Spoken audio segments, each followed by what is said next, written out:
Hey guys, I'm going to show you how to fix this problem on Windows 11 operating system. In the first step, simply go to search bar and type your file explorer.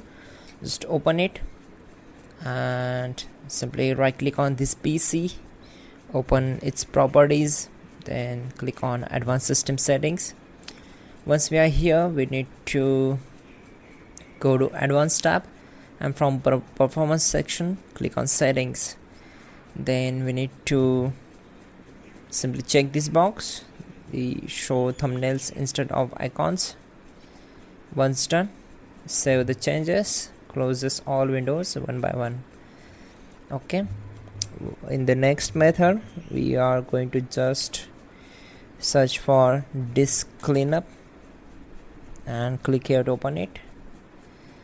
So we need to check these thumbnails, click on OK and select delete files.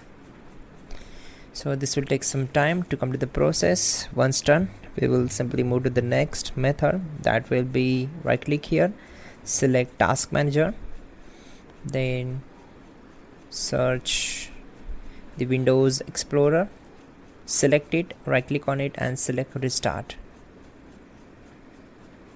And once done, we need to close this window. Again right click here, select, now go to search bar, type in file explorer,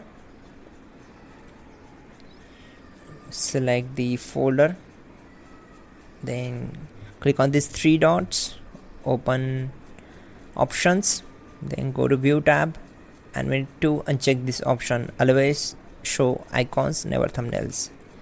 Uncheck it, click on apply and then OK. So that's it guys, your problem will be solved and you're good to go.